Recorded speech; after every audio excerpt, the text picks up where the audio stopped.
నమస్కారం అండి. నా పేరు డాక్టర్ శ్రీనాథ్. నేను రెనోవా హాస్పిటల్ కొంపల్లిలో కన్సల్టెంట్ న్యూరో సర్జన్గా పనిచేస్తున్నాను. ఇవాళ మీ ముందరికి ఒక టాపిక్ అనగా హెడ్ ఇంజరీ, తలకు గాయాలు అనేది టాపిక్ మీద మాట్లాడడానికి వచ్చాను. ఈ తలకు గాయాలు అనేది మనం సర్వసాధారణంగా ఈ యాక్సిడెంట్ అంటే రోడ్ ట్రాఫిక్ యాక్సిడెంట్స్లో కానీ ఇంట్లో పనుల మధ్యలో స్లిప్ అయి పడడం వల్ల మైనర్ హెడ్ ఇంజరీస్ కానీ గమనిస్తూ ఉంటాము. ఈ హెడ్ ఇంజరీస్లో పలు రకాలు ఉంటాయి. మైనర్ హెడ్ ఇంజరీ అంటే కన్కషన్ అంటాము. ఈ కన్కషన్ అనేది మనకు సాధారణంగా చిన్న చిన్న దెబ్బల వల్ల ఈ తల దిమ్ముగా అవడము, కొద్దిసేపు మనకు తలనొప్పి కానీ తలదిమ్ము కానీ ఉండడము ఇలాంటివి గమనిస్తుంటాము. తర్వాత కొద్దిసేపట్లో మళ్ళీ నార్మల్ అయ్యే అవకాశం ఉంటుంది. ఈ కన్కషన్స్ అనేది కొన్నిసార్లు మనకు లాంగ్ టర్మ్ ఎఫెక్ట్స్ అనేది మళ్ళీ ఇట్లాంటి మైనర్ హెడ్ ఇంజరీస్ వల్ల కూడా మనం మైనర్ కన్కషన్ అనేది రిపీటెడ్గా అయినప్పుడు లాంగ్ టర్మ్ ఎఫెక్ట్స్ అనేది గమనిస్తుంటాము.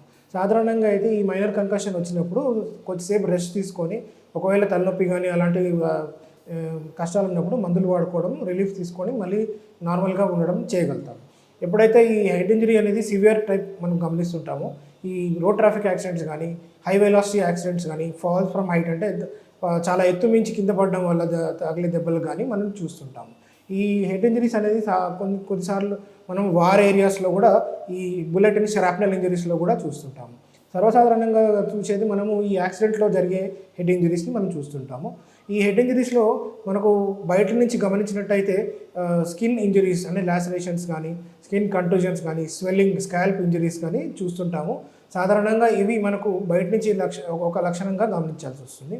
ఇలాంటి లక్షణాలు ఉన్న వాళ్ళకి దగ్గరలో ఉన్న న్యూరో సర్జన్ని కలిసినట్టయితే వాళ్ళు పరీక్షించి అవసరం ఉన్న వాళ్ళకి తగిన ఇన్వెస్టిగేషన్స్ అనేది, స్కానింగ్ అనేది, సిటీ స్కాన్ అనేది చేయించి మనం ఫర్దర్గా ట్రీట్మెంట్ చేయించుకోగలుగుతాం. ఎప్పుడైతే మనకు పేషెంట్ల లక్షణాల్లో ఈ స్పృహ కోల్పోవడం అనేది కానీ, వాంతులు రావడం అనేది కానీ, చెవులోంచి ముక్కులోంచి రక్తస్రావం జరగడం కానీ ఇలాంటివి చూసినప్పుడు, మరియు కాలు చేయి వీక్నెస్ కానీ, తిమ్మిర్లు కానీ గమనించినప్పుడు ఈ హెడ్ ఇంజరీ ఎఫెక్ట్ అనేది చాలా జాగ్రత్తగా పరీక్షించి తగిన సిటీ స్కాన్ చేయించుకొని ట్రీట్మెంట్ అనేది చేయాల్సి ఉంటుంది. ఇలాంటి అన్కాన్షియస్నెస్ అంటే స్పృహ లేని పేషెంట్స్కి కంపల్సరీగా సిటీ స్కాన్ చేయించి చెక్ చేయించుకోవాల్సిన అవసరం ఉంటుంది.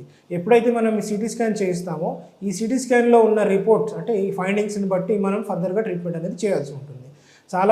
చాలా మంది పేషెంట్స్లో మనం గమనించినట్టయితే చిన్నపాటి బ్లీడింగ్ అనేది మనం గమనిస్తుంటాము. ఈ మైనర్ బ్లీడ్స్ అంటే కంటూజన్స్ కానీ, బ్రెయిన్లో లోపల బ్లీడింగ్ని మనం కంటూషన్స్ అంటాము. బ్రెయిన్ పొరల పైన బ్లీడింగ్ని మనము ఎక్స్ట్రా డ్యూరల్, సబ్డ్యూరల్ హెమటోమాస్ అంటాము. మిగతాది రకాలు సబారక్నాయిడ్ హెమటోమా అంటాము. ఎప్పుడైతే ఈ బ్లీడింగ్ అనేది కొద్దిపాటుగా ఉంటుందో చాలా వరకు మెడికల్ మేనేజ్మెంట్ అంటే మందుల ద్వారా ట్రీట్మెంట్తో, అబ్జర్వేషన్ ద్వారా చాలా వరకు ఈ సిమ్టమ్స్ని మనం ట్రీట్మెంట్ చేసుకోగలుగుతాము. ఎప్పుడైతే బ్లీడింగ్ అనేది పెద్దగా అవుతుందో ఈ ట్రీట్మెంట్ అనేది మనం సర్జరీ ద్వారా చేయించుకోవాల్సి ఉంటుంది. సాధారణంగా ఎప్పుడైతే ఈ బ్లీడింగ్ అనేది మనం ఎక్కువ గమనిస్తామో ఎమర్జెన్సీ సర్జరీ ద్వారా మనం క్రేనియోటమీ అని చేసి లోపలికి వెళ్ళి మనం బ్లీడింగ్ని తీసేయాల్సిన అవసరం ఉంటుంది.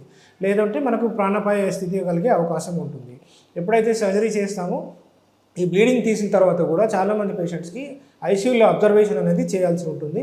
అప్పుడప్పుడు కొంతమందికి వామిటింగ్స్ కానీ, ఫిట్స్ అనేది, మనకు మూర్ఛ లక్షణాలు కూడా కొంతమందిలో మనం చూస్తుంటాము. ఇలాంటి వాళ్ళకి కంపల్సరీగా ఐసీయూలో పెట్టి, అబ్జర్వేషన్లో పెట్టి తగిన మందుల ద్వారా కానీ, తగిన చికిత్స టెస్టింగ్ ద్వారా కానీ, రిపీట్ సిటీ స్కాన్ ద్వారా కానీ ట్రీట్మెంట్ చేసుకోవాల్సిన అవసరం ఉంటుంది. ఎప్పుడైతే ఈ ట్రీట్మెంట్ సక్సెస్ఫుల్గా జరిగి పేషెంట్ ఐసీయూ నుంచి బయటకు వచ్చే పరిస్థితి వస్తుంటుందో అప్పుడు మనం తగిన రిహాబిలిటేషన్ అనేది, మొబిలైజేషన్ కానీ, పేషెంట్ ఉన్న పరిస్థితుల్లో కోమాలు ఉన్న ఎంతవరకు ఉన్న కోమాలో ఉన్న పరిస్థితులను గమనించి రిహాబిలిటేషన్ అనేది కంపల్సరీగా చేయించుకోవాల్సి ఉంటుంది. ఈ రిహాబిలిటేషన్ అనేది ఫిజికల్లే కాకుండా మెంటల్ రిహాబిలిటేషన్ మరియు ఆక్యుపేషనల్ రిహాబిలిటేషన్ అనేది కూడా మనం చేయించుకుంటే సాధ్యమైనంత వరకు మనం తిరిగి నార్మల్గా వచ్చే అవకాశం ఉంటుంది.